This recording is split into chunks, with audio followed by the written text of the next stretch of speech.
Hello viewers, আসসালামু আলাইকুম। এই যে আমি আজকে দ্বন্দ্বকলস শাকটা কিভাবে রান্না করব সেই ভিডিওটা আপনাদের সঙ্গে শেয়ার করছি। শাকটা আমি ভালো করে ধুয়ে এই যে এভাবে পানিতে ভিজিয়ে রেখেছি কিছুক্ষণ, তাতে হালকা একটু তেতো ভাব চলে যাবে। তো শাকটা আমি এভাবে পরিষ্কার করে ধুয়ে নিয়েছি। আর এই যে এখানে হচ্ছে আমি শাক রান্না করার জন্য পেঁয়াজ, কাঁচামরিচ আর রসুন কেটে নিয়েছি। এগুলো দিয়ে আমি শাক রান্না করব। আর আজকে একটু ডিম ভাজি করব, সাথে হচ্ছে এই যে টাটকা ডাটা পেয়েছিলাম এখানে, আর কাঁচকলা দিয়ে আলু, এগুলো একটা সবজি তৈরি করব। আর কালকে রাখা কিছু মুরগির মাংস আছে, এগুলো দিয়ে সকালে খাওয়া যাবে। তো শাকটা আমি কিভাবে রান্না করছি বন্ধুরা, সবাই আমার এই ভিডিওটা দেখে আমার চ্যানেলটা লাইক, শেয়ার এবং সাবস্ক্রাইব করে দেবেন আর ফুল ভিডিওটা দেখবেন। তো চলুন ভিউয়ার্স, কীভাবে রান্না করি। শাকটা রান্না করার আগে আমি একটা ডিম ভেজে নিচ্ছি, সকালে তো ডিম লাগবে, এই জন্য আমি একটা ডিম ভেজে নিচ্ছি ভিউয়ার্স। আর এই হচ্ছে আমার ডিম ভাজা, কুসুমটা এভাবে রেখেই খাবে। তো ডিমটা আমি এভাবে ভেজে নিচ্ছি।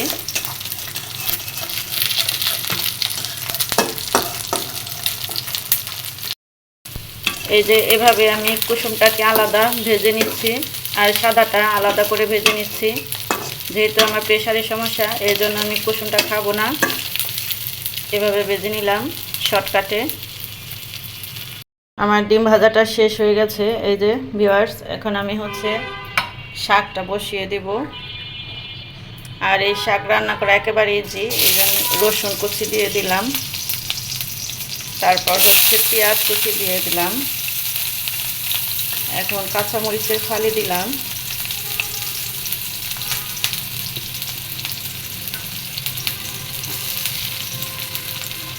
এই যে নেড়ে চেড়ে পেঁয়াজটা লাল হওয়া পর্যন্ত ভেজে নেব।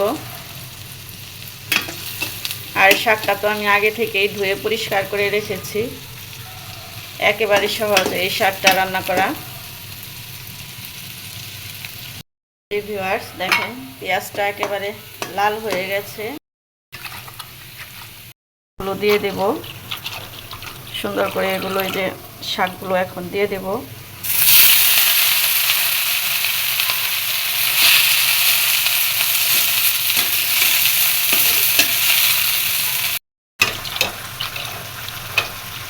এই যে অনেকগুলো শাক হয়েছে।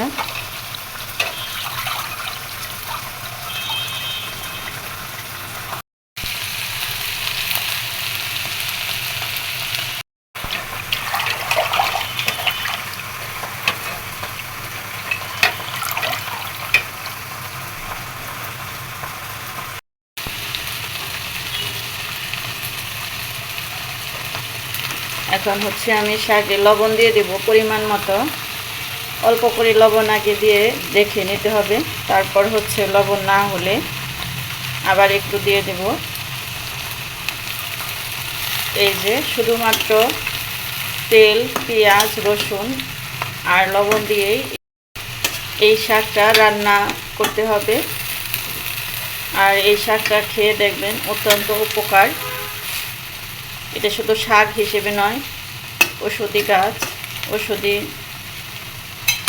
পত্র হিসেবে, ঔষধি উপাদান হিসেবে এই গাছগুলোকে ব্যবহার করা হয়।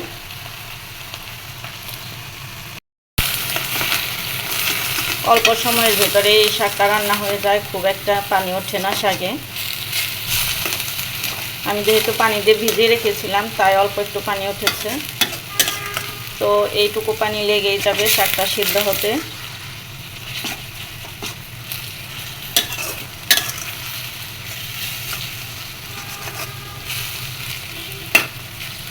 সুন্দর একটা স্মেল বের হয়েছে শাকের।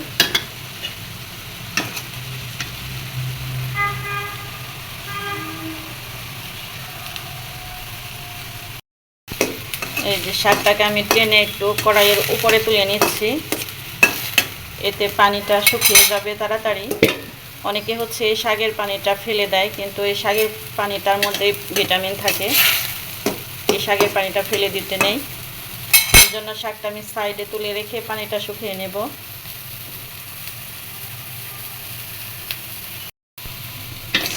এই যে ভিউয়ার্স দেখেন শাকের পানিটা একেবারে শুকিয়ে গেছে।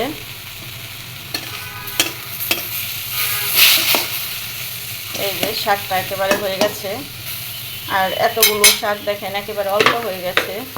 এখন আমি শাকের সাইড দিয়ে হালকা একটু তেল দিয়ে নিব।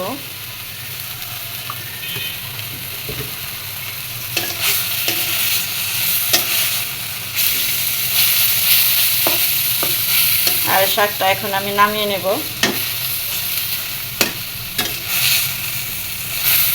তো আমাদের এলাকায় এই শাকটাকে দ্বন্দ্বকলস বলে। আপনাদের এলাকায় কি বলে কমেন্টসে জানিয়ে যাবেন, লিখে যাবেন সবাই। তো শাকটা আমি এখন নামিয়ে নিচ্ছি।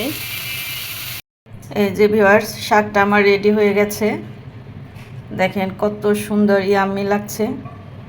তো আজকে সকালবেলা এগুলো দিয়েই খাবো।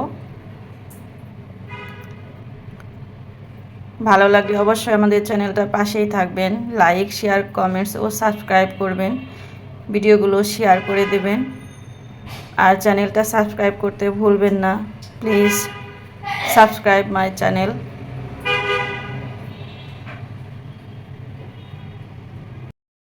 আর হ্যাঁ, গরম ভাতের সঙ্গে এই শাকটা রান্না করে খেয়ে দেখবেন কি স্বাদ, মুখে লেগে থাকার মতো। তো সবাই ভালো থাকবেন, বেশি বেশি করে লাইক শেয়ার কমেন্টস ও সাবস্ক্রাইব করে চ্যানেলটা শেয়ার করে দেবেন। পরবর্তী ভিডিওতে আবার দেখা হবে। তো সবাই ভালো থাকবেন। আল্লাহ হাফেজ।